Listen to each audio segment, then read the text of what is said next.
ఉన్న బంగారాన్ని విడిపించి ఆ రోజు ఆన్లైన్ రేటుకే మేము కొంటాం. Sharma gold company.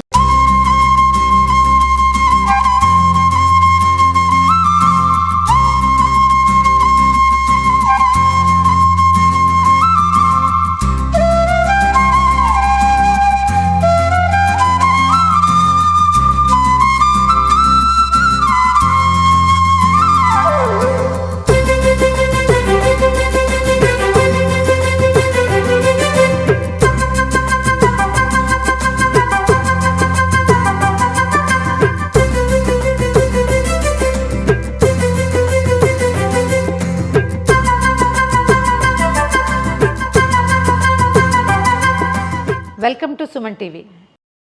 శ్రీరామనవమి దగ్గరలో ఉంది. అయితే శ్రీరామనవమికి సాధారణంగా మనం అందరం ఏం చేస్తామండి, సీతారామ కళ్యాణం ఎక్కడైనా జరుగుతుంటే అక్కడికి వెళ్ళిపోతాం.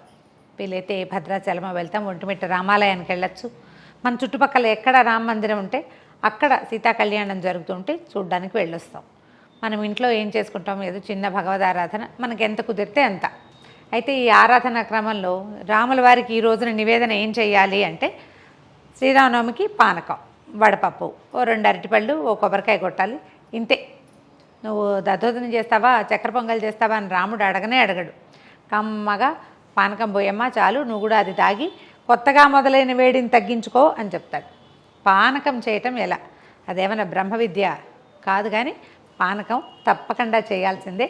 చిన్న మెళకువతోటి చేస్తే దేవుడికి చక్కటి నైవేద్యం అవుతుంది. మనకి వేసవి తాపాన్ని తగ్గించుకోవడానికి మంచి ఆధారం అవుతుంది. ఈ పానకాన్ని మనం ఒక రాముల వారికి కాకుండా అమ్మవారికి నివేదనగా పెట్టుకోవచ్చు. ఎట్లా మన ఖడ్గమాల అలాంటివి చేసామనుకోండి, లలితా సహస్రనామం చేసుకున్నప్పుడు, శుక్రవారాలు ఖడ్గమాల చేసుకున్నప్పుడు, సాయంకాలం ఎప్పుడైనా అమ్మవారి పారాయణ చేసినప్పుడు నివేదన చేసుకోవచ్చు. దాంతోపాటుగా ఆంజనేయ స్వామికి మనం ఏ ఆరాధన చేసినా కూడా పానకం పెడితే చాలా మంచిదట, ఆయనకు చాలా ఇష్టం అని చెప్తారు. ఈ 2 సందర్భాల్లోనూ కూడా మనం చేయొచ్చు. అయితే పానకానికి చాలామంది ఏం చేస్తాము, బెల్లము, తర్వాత మిరియాలు, ఏలక్కాయలు వేస్తాం కదా. సొంటి వేయటం కూడా కొన్ని ప్రాంతాల్లో ఆచారంగా కనిపిస్తుంది. చిన్న బెల్లం ముక్క తరగటం, ఎంత చేసుకుంటే అంత. అయితే ప్రసాద వినిమయం ఎంత చేస్తే అంత మంచిదట.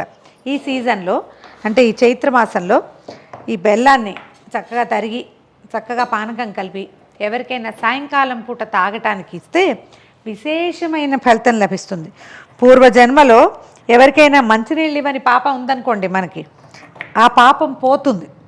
ఈ చైత్ర వైశాఖ మాసాల్లో కనుక మనం పానక నివేదన చేసి ఎవరికైనా వినిమయం చేస్తే, కాబట్టి మన ఇంటికి ఎవరైనా గెస్ట్ వస్తే తాగడానికి ఏమి ఇవ్వడానికి లేదనుకోండి, చక్కగా పానకం కలిపి ఇచ్చేయండి. అందులో ఫ్యూ డ్రాప్స్ ఆఫ్ నిమ్మరసం వేయండి. అసలు అది పానకం అని కూడా కనిపెట్టలేరు, ఏదో చెరుకు రసం లాగా ఉంటుంది. ఎంత బాగుంటుందో. అహోబిలం దేవాలయంలో పైకి మనం కొండ మీదకి ఎగువ అహోబిలానికి నడిచి వెళ్ళాలి. కొంచెం టైం పడుతుంది, ఒక 2 గంటలు 3 గంటలు పడుతుంది. బాగా కొండలు మిట్టలుగా ఉంటాయి, చేతికర్ర సాయంతో ఎక్కాలి. అక్కడికి వెళ్తే ఆ పైన కుండలతోటి పెట్టి ఉంటుంది పానకం. ఆ పానకంలో వాళ్ళు నిమ్మరసం వేస్తారు, చెంచులు కలిపి పెడతారట ప్రతిరోజు స్వామికి నివేదన.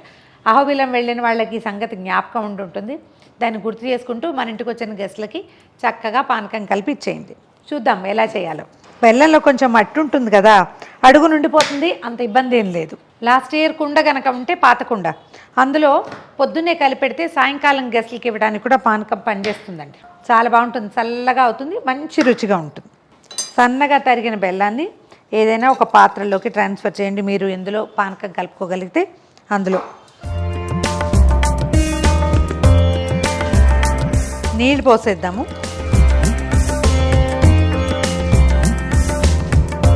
ఏదైనా ఒక స్పూన్ తోటో గరిటెతోటో బాగా 2-3 సార్లు కలిపి పక్కన పెడితే నిదానంగా కరుగుతుంది. మనం ఈ లోపల ఏలకులు అవి కొట్టాలి కదా, ఆ లోపల బెల్లం కొంత కరిగి వస్తుంది.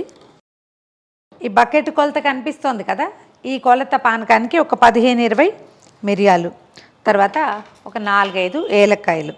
ప్రసాదాల్లో ఏలకులు వేసేటప్పుడు ఈ తొక్కు ఒలిచి వేయండి. ఎందుకంటే మనం ప్రసాదం చేతిలో పెట్టించుకుంటాం, లేదా పానకం నోట్లో పోసుకుంటాం. ఏలక్కాయ గొంతుకడ్డం పడుతుంది, లేదా నవలాల్సి వస్తుంది, ఉమ్మేయాల్సి వస్తుంది.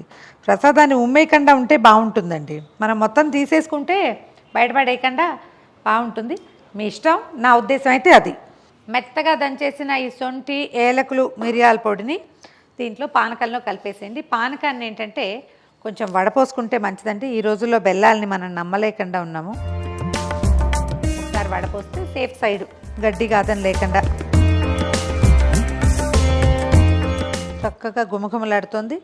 ఇలా పానకం చేసుకోవటం, చక్కగా దేవుడికి నివేదన చేసేయటం, పొద్దున పూట ప్రసాదంగా అందరికీ ఇచ్చేయటం. ఒకవేళ మనకి సాయంకాలం కావాలంటే దీంట్లో ఫ్యూ డ్రాప్స్ ఆఫ్ నిమ్మరసం వేస్తే కనుక గెస్ట్లకి సర్వ్ చేయడానికి కూడా పానకం చాలా మంచిది. ఈ కాలంలో వచ్చేటువంటి ఉడుకు ప్రాబ్లమ్స్ అంటే వేడి వల్ల వచ్చే సమస్యల్ని బాగా తగ్గిస్తుంది. కానీ రోజు తీసుకోకూడదు అని చెప్తారు. వన్స్ ఇన్ ఏ వైల్ తీసుకోవచ్చు. చేసి చూడండి. అయితే ఇప్పుడు ఒకవేళ మనం దేవుడికి పెట్టేటప్పుడు ఒక చిన్న అమెండ్మెంట్ అది కూడా చెప్తాను. అమ్మవారికి నివేదన చేసేటప్పుడు పొద్దునపూట ఇంత సమయం ఉండదు, బెల్లం కరగ తీసుకోవడానికి సమయం ఉండదు, గబుక్కుని చేసుకోవాలంటే నా దగ్గర ఒక ఈజీ మెథడ్ ఉంటుంది. ఏలకులు, మిరియాలు, తర్వాత ఆ మాత్రం పటిక బెల్లం చక్కగా గ్రైండ్ చేసేసేయండి. తెల్లగా మెత్తటి పొడి వచ్చేస్తుంది. డబ్బాలో పోసి పెట్టుకోండి.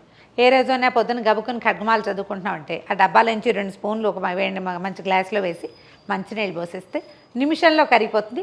అది చటుక్కని నివేదన చేసుకోవచ్చు. Easy method. అయితే పటిక బెల్లపు పానకం కూడా అమ్మవారికి చాలా ప్రీతట, చలవ చేస్తుందంటారు. అలా కూడా ట్రై చేయొచ్చు. చేసి చూడండి.